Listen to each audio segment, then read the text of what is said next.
بسم الله الرحمن الرحيم. الحمد لله كما ينبغي جلال وجهه وعظيم سلطانه، والصلاة والسلام على نبينا محمد وآله. أما بعد جينا دوستن کے خبرات اسين آداب الإسلامي آداب نبوية می जेके असीं सिलसिलो हलायूं था उन सिलसिले जो अॼु हिसो जेको आहे उहो 37 हिसो आहे। इहो आहे इफ्तिराश अदराईनी फी सलाह। जेके नबी करीम असां जेके शयूं असांखे झले थो असीं उहे हिक ॿिए खे तज़किरो कयूं था, पंहिंजे दोस्तनि खे ॿुधायूं, पंहिंजे असां अहबाब खे बि ॿुधायूं त संभाल कनि। इन्हनि शयुनि खां असां नबी करीम खे झलियो आहे ऐं असां इन अदबनि सां मक़सदु आहे त असां नबी करीम जा जेके बि आदाब असांखे सेखारे वियो आहे ऐं जंहिं शइ खां झले वियो आहे इहे सिखूं ज़िंदगी में। भला हर रोज़ु हिकिड़ो अदब सिखूं त बि साल में 360 अदब सिखी वेंदासीं, भली कमाई आहे। सो इंसान इहा सिखे।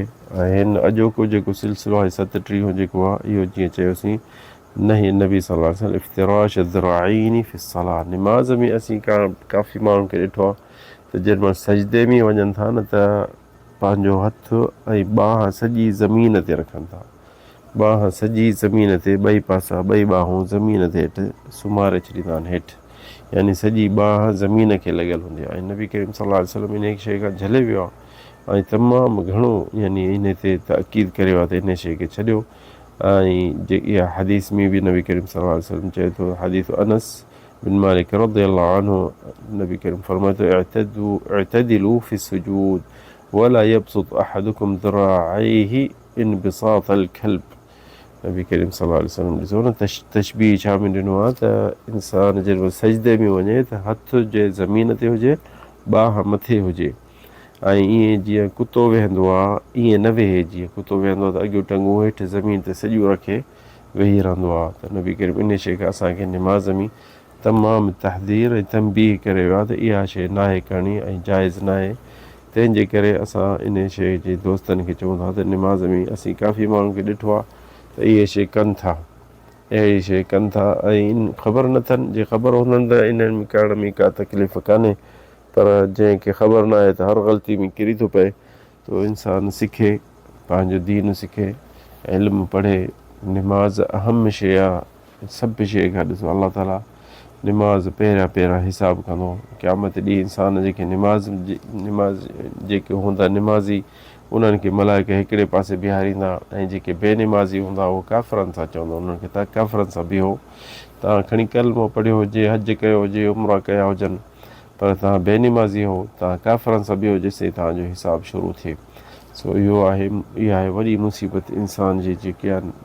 उलमा चवंदा आहिनि इदा सलाहत सलाह सलाह कुल्लु शइ। जे निमाज़ सही थी तुंहिंजी त हर शइ तुंहिंजी सही थी वेंदी, पर जे निमाज़ सही न थियो इदा फसदत फसद कुल्लु शइ। हर शइ तुंहिंजी हड़ वई जे निमाज़ तुंहिंजी सही न थी।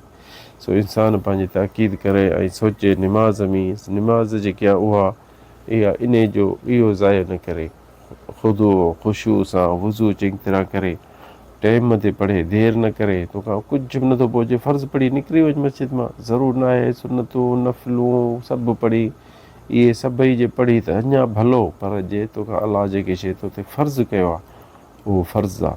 अलाह साईं तोखां पुछंदो फ़र्ज़ जो, फ़र्ज़ु छो न पढ़ी, सुनतुनि जो नफ़िलनि जो कोन पुछंदो। इहे पंहिंजे लाइ कमाई आहे, इंसान जे करे थो त भलो आहे, नथो करे त ख़ैर आहे। सो इंसान कोशिशि करे, पर इंसान जॾहिं ॾिसो न सुनतुनि खे छॾे थो, नफ़िलनि खे छॾे थो त पोइ पहिरियां शैतान न चवंदो फ़र्ज़ु छॾियुसि, चवंदो नफ़िल छॾु, पोइ वरी नफ़िल जे छॾी चवंदो यार सुनत खे बि छॾु, बसि फ़र्ज़ु खोड़ आहे। सो इहा आहे शैतान जो हिकिड़ो तरीक़ो। चयो अलाह ताला क़ुर चए थो वला तत्तबिउ ख़ुतुवाति शैतान। शैतान जा जेके आहिनि मशहूरा जेके थोरा अचनि था उनजे पोयां तव्हां न लॻो। सो इंसान पहिरियां ॾिसो निमाज़ असांजे लाइ अॼोके टाइम में छा बचो आहे दीन मां, सिर्फ़ु निमाज़। इहे मस्जिदुनि में आज़ानूं अचनि थियूं, तूं मस्जिद में वञे तोखे रोअण ईंदो। मस्जिद में हिकिड़ी सफ़ हूंदी, 10-12 माण्हू निमाज़ पढ़ंदा। ॿाहिरि शहर में बाज़ार में ॾिस छा आहे हालति, होटलुनि ते हज़ारे माण्हू वेठा आहिनि। छा इहे मुस्लमान न आहिनि? छा इन्हनि जा वालिदैन मुस्लमान न हुआ? छा इहे कलमे वारा न आहिनि? छा हिननि खे मौत ॾे हलणो आहे या न? छा हिननि खे क़ब्र में सुम्हणो आहे या न? सभु शइ आहे, पर हीअ हिननि खे शैतान हिननि ते ग़ावी थी वियो आहे। शैतान हिननि खे पंहिंजो करे वियो आहे, हिननि खे चए थो त छॾियो निमाज़ तव्हां हींअर फिल्म थी वञेव था, हीअ शइ ॾिसो, तव्हां पंहिंजो कारोबार कयो, इहो पोइ निमाज़ घर वञी पोइ पढ़जांइ, लाॻी थी पढ़जांइ। हाणे काफ़ी हिकु दोस्त अञा असीं चयो निमाज़ सां हल, चए मां राति जो सभु पढ़ंदो आहियां। ॾिस न हाणे सभई निमाज़ूं गॾु करे राति जो थो पढ़े। अरे हिते तोखे शैतान मस्जिद ॾे नथो हलणु, हिकिड़ो फ़र्ज़ु पढ़, जे तूं घर में 3-4 फ़र्ज़ पढ़ंदे, त इहो शैतान जो मशहूरु हुननि खे चवंदो। हींअर किना त किना अथई, मज़ूरी बि लॻो पियो, हींअर ॿनी कमु अथई, तो इहे हींअर छॾ, हींअर इन कम खे छॾ, जेॾीमहिल घर वञी पोइ वज़ू करे चङी तरह मुसलो छा पढ़जांइ। शैतान जो मशहूरु, पर शैतान जो मशहूरु इहो हुनखे ख़बर आहे घर जेॾीमहिल वेंदो त पोइ ॿार चंबड़ी वेंदसि, बाबा बाबा हे हो, वरी मानी खा, वरी विझंदो, वरी हमरा थकल रुटल। हाणे चवंदो यार केरु थो 5 फ़र्ज़ पढ़े या 3 फ़र्ज़ केरु थो पढ़े, बसि सुम्ही पवंदो। अलाह ताला असांखे तव्हांखे हिदायत ॾिए त निमाज़ पूरे टाइम ते ॾिसो न। उहो अलाह ताला क़ुर में जेकी सवेल पैसी आयत ॿुधाई त क़यामत ॾींहुं दोज़ख में इंसान जेके पढ़ंदा, जेके निमाज़ कोन पढ़ंदा, उन्हनि खे मलाइका चवंदा मा सलककुम फ़ी सक़र, हिन दोज़ख में तव्हांखे कंहिं आंदो? सिर्फ़ु इहो जवाबु, लम नकुम मिनल मुसल्लीन, असीं निमाज़ कोन पढ़ंदासीं।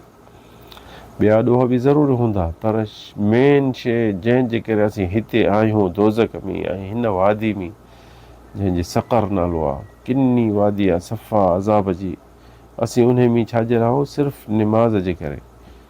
थी सघे हराम बि खाधो हुजेसि, झड़ो बि कयो हुजेसि, खून बि कया हुजनि, फुर बि कई हुजेसि, वालिदेन जो बि आको, माइट मिटनि जी सिलत रहमी बि कोन कंदो, सभु हूंदसि, पर इन्हनि जो हिसाब ई कोन थियो हिनखे, छो जो हीअ मेन शइ कोन कई, हिन निमाज़ कोन पढ़ी। सो इंसानु किथे बि हुजे यार, किथे बि ॿनी ते हुजे, कारखाने में हुजे, पासे ते थोरो बि फ़र्ज़ु पढ़ी बसि पोइ वरी पंहिंजो कमु कर, दिलि खे बि सुकून मिलंदी, अलाह बि राज़ी अथव। इन खां वधीक इंसान खे छा खपे? अलाह ताला असांखे तव्हांखे हिदायत ॾिए, निमाज़ न छॾियूं, निमाज़ जी संभाल कयूं। वल्लाहु आलम, सल्लल्लाहु अलैहि सय्यिदना मुहम्मद।